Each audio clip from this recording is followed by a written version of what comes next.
So today we are starting with the introduction of business statistics, why business statistics is very important, and how we can, really use business statistics in our day-to-day life for our different purposes, right? So let's start. So the very first question is, what is statistics? So one of the major problems faced by management is to take decisions in light of incomplete information. So, there is a difference between data and information, right? So data is whatever whatever raw form of information we have with us. For example, if I have the information of a class, that what are the marks scored by a section in previous semester. So that is data, right? But when I draw something useful out of it, when I draw something informative out of this data, that becomes information. For example, I have from the last year marks of the section, I have found out that these three are the toppers, these three are the bottom students. So I will give more, I will give more. I will try to, give more importance to, I won't say more importance, but I will focus more upon the students who are not able to pick up, right? And maybe I can also classify the marks according to the students who have scored more marks in theory subjects. And I can also classify the students who secure more marks in practical subjects. For example, mine is a practical subject. So I will try to find out the students who have scored good marks in practical and who are not able to score that good marks in practical, because just finding information about marks will not be very useful, because maybe the student has scored very good marks, but particularly in practical subject the student is not able to score very good marks. Then that information would not be very useful for my subject, because my subject is a practical subject. So I will try to see who all are the students who need more focus from my side in this practical subject. So this is how I will change a data into information, right? So similarly, I have just given you an example of a simple class college level problem, and similarly this statistics can be applied in different areas of life, right? So here a manager has to consider, because I'm considering that usually statistics are used in organization, but of course statistics is used in all spheres of life. A common, a housewife will also be using statistics to see what are the daily expenses, how she can cut down the expenses. So statistics is not something which can be used only by professional, but it can be used by anybody in day to day life. So there are different means of using statistics. There are so many methods, so many things are there, but you as a user have to identify which method you want to use, right? So a manager has to consider the fact that everything will not be known and maybe a very little information is available. So, statistical methods can be described as, so how very little information can be used very systematically, so that something useful can be drawn out of it, right? So every time it is not necessary that the whole information which you require is available, but whatever is available to you, how you use that information into something useful, that is very important, right? So, firstly, what we have to do is, these are the definitions of statistics. So, selection, collection, and organization of raw information into something meaningful, which can be interpreted by business decisions. So, as I have shared with you, that any information, any raw data which is available to you, you can change that raw data into something meaningful, into something useful, right? So, that is called statistics. Second is, the second step involves summarizing, presentation, analysis of organized data into useful knowledge. So just collecting the data will not solve the purpose, right? So it is very important that whatever information you have collected, you need to summarize it and present it and analyze it. So how we do summarizing, how we do presentation, and how we analyze. So these three things, as summarizing, presentation, and analysis, have different tools. Just like accounts, we first summarize it, then we present it, and summarizing, presenting. and we all do in accounts. So similarly in statistics also, we will also summarize it probably in the form of frequency tables, presentation probably in the form of bar charts, maybe pie charts, histograms. That is called presentations, and line graph. There are so many methods to present the data. Why presentation is important? Because at times to whom you want to show your information, that person may not be having a lot of time to read each and every aspect. So in at that time, just presenting a data, for example, a line chart. For example, I want to show the sales graph of my company. So I will not show exact pictures, but I will just show a line graph. And from the line graph itself, the person will be able to understand whether my sales are increasing every year or it is decreasing. So this is how we present the data and analyze. There are so many methods to analyze the data. For example, very simple methods are median, mode. There are quartile deviations, quartiles, standard deviation, range. There are so many things, but all these methods are used in different cases. So at times you need just mean, maybe you need just median, maybe standard deviation, whatsoever. It completely depends on the nature of your problem, right? So this is another, way you use statistics. Okay. So next is, moving forward, need of statistics. Why do we need statistics?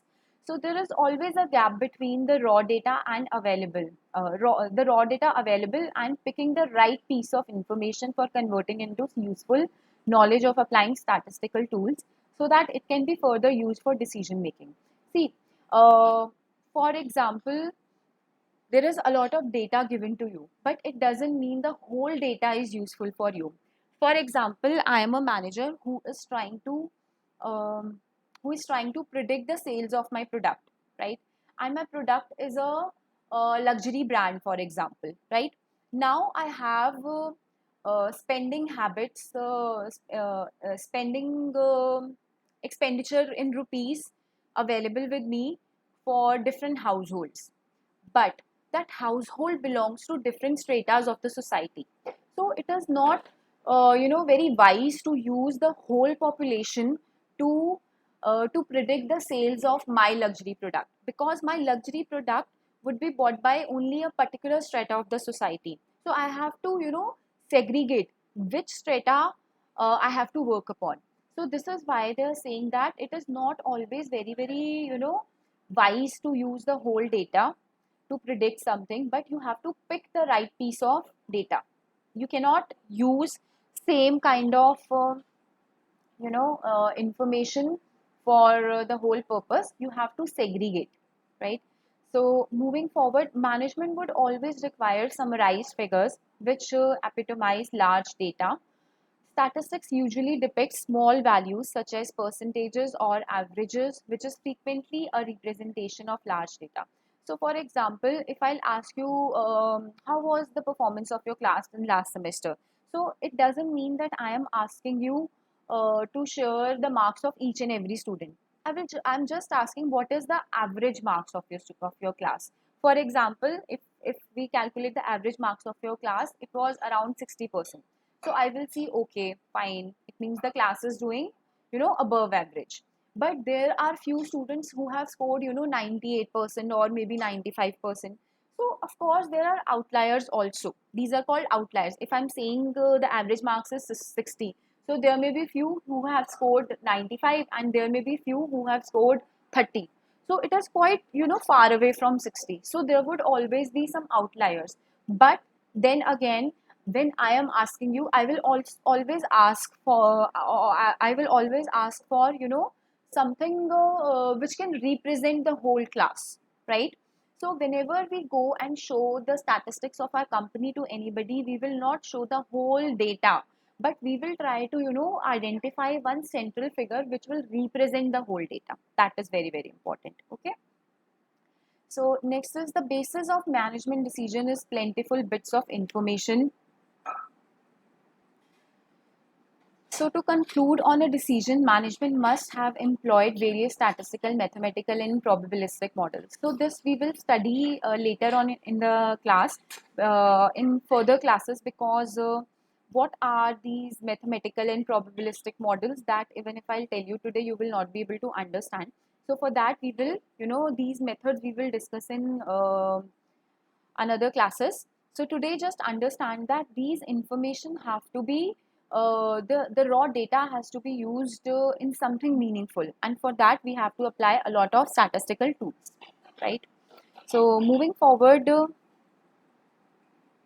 next is key factors of statistical research. So a thorough investigation must have to be conducted to reach a final conclusion. Some key factors are identified below. So investigation can be something of great importance, which would require a lot of consideration and caution. So what they are saying is, to do statistical research, the first thing is using the right information. The data should be appropriate, it should be accurate, it should be concise, it should be right, it should not be biased, right? So investigation, when you collect the information should be collected with a lot of consideration and caution, right? So it can be something which is trivial in nature. For example, looking at today's sale, whether it is a cash or credit, and it is easily extracted.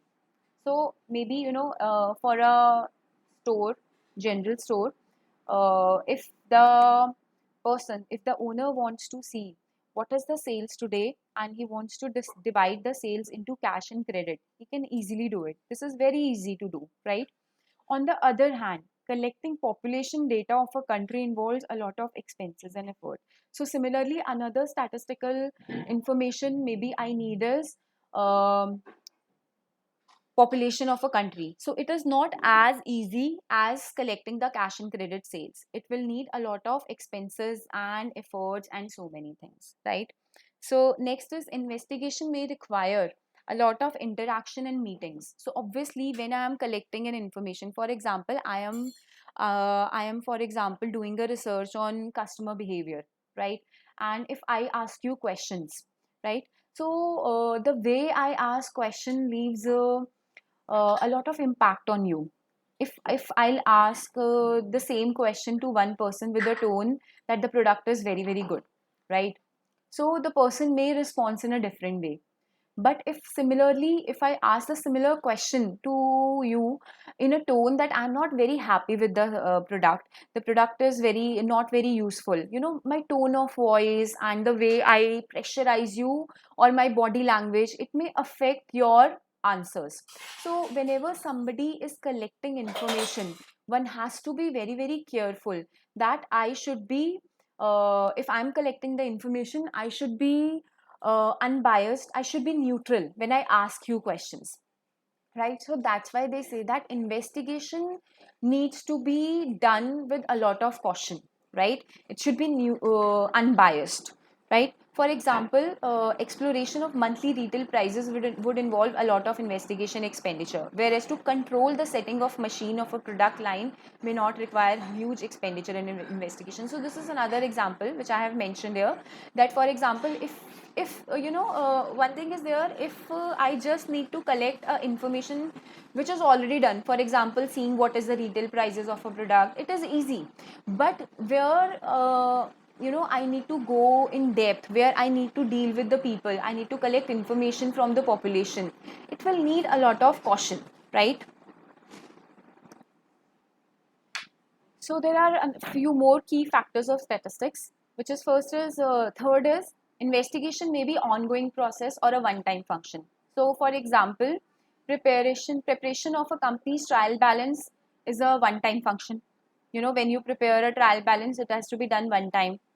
Whereas checking reorder level is a continuous process. So reorder level is whenever our stock will go below the line of acceptance, we have to again refill it. So this is an ongoing process. So your investigation can be one time process or it can also be an ongoing process, right?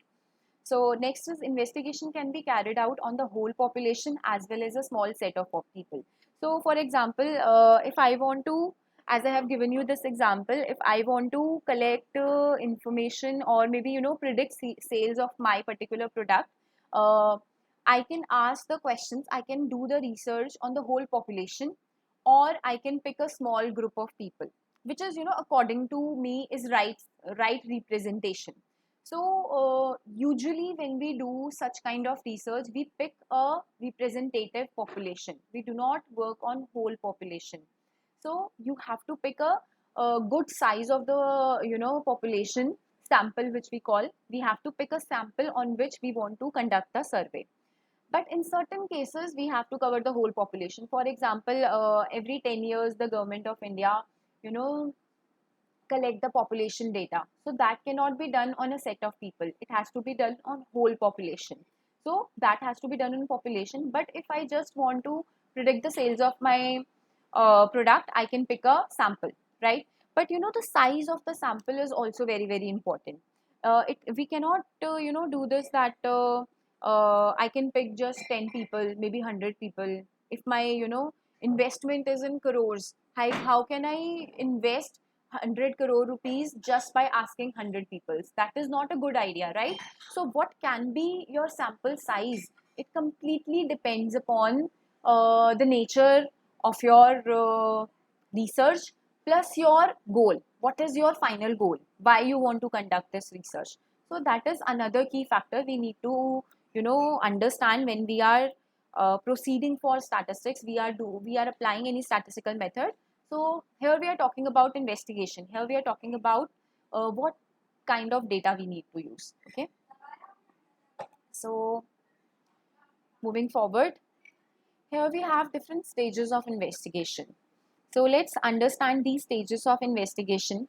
So the first is defining the target population and objectives of investigation or survey. So as I have just discussed with you, it is very important that first and foremost you find that who is going to be your population, from whom I need to ask these questions. So as I told you, for example, a company is launching a luxury car. So the company will not ask questions from somebody who is below their expected level of income, right? They will ask questions who can afford such luxury car. So you need to identify your target population. That is very important one, right? The next is objectives of the investigation or survey. What you want to know, right? Probably there are so many luxury cars. You want to identify that what would be the market position of your car if it would be launched, right? So maybe how you can do this? You can ask questions like what what are the areas where those cars are lacking, and you can work upon, right? So you need to clearly identify what is the purpose of your investigation, right? The next is appropriate method of data collection. Then again, it is very, very important what method you will be using for data collection. For example, you can ask one-to-one questions. Second, you can maybe do a telephonic interview. Maybe you can mail the questionnaire, right? And you can appoint people to ask questions for you.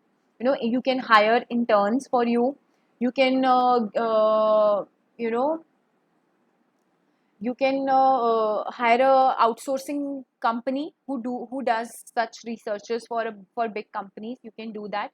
So it also depends what method you will be using. It also depends upon the nature of your research, and maybe your purpose, and the kind of money you have, how much budget you have for the research. So there are a lot of factors which will decide the method of data collection. If you do not have more resources, if you do not have budget, you cannot go one on one and ask questions from everybody. You cannot hire interns, but the simplest method would be mailing. You can mail the questionnaire, and but again it is uncertain whether the person will reply or not.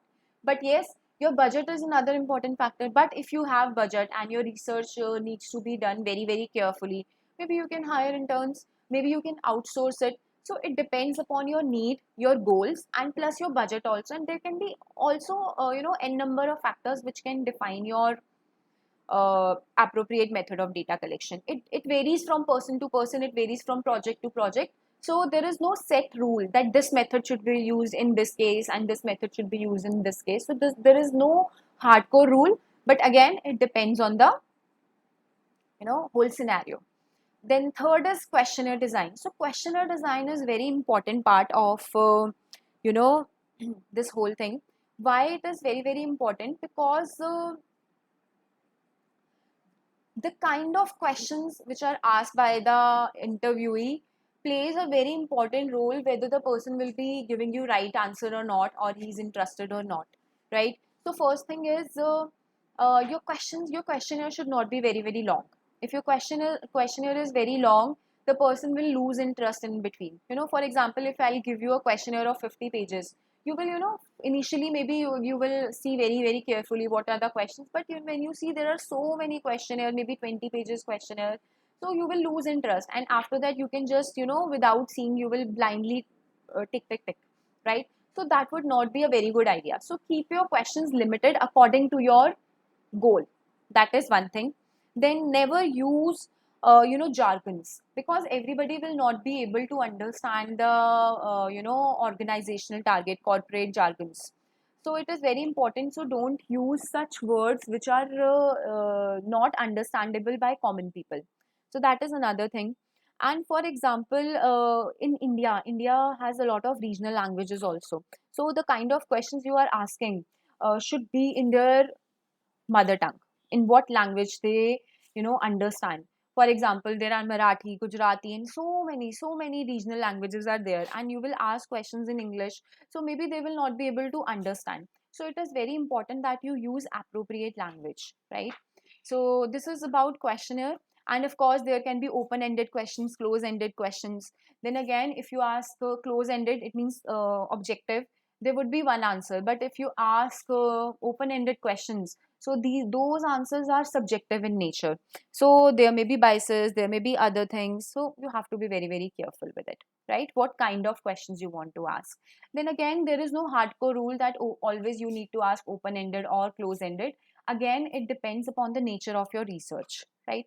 So the next is implementing pilot study, pilot survey. So pilot surveys, before doing actual survey, you will do a small survey on small set of people to check the appropriateness of your questionnaire, validity of your questionnaire, said whether your questionnaire is serving the purpose or not, right? So this pilot survey is done just to check the appropriateness, validity of your questionnaire. And after this pilot survey, if you think your questionnaire will be able to fulfill the survey, you can apply that questionnaire and that to a big survey, right? And again, if you need certain improvements in your questionnaire, you can do after pilot survey. The next is selecting appropriate population. This we have discussed, that your population should be appropriate, as I have always given you already given you a lot of examples for this, right?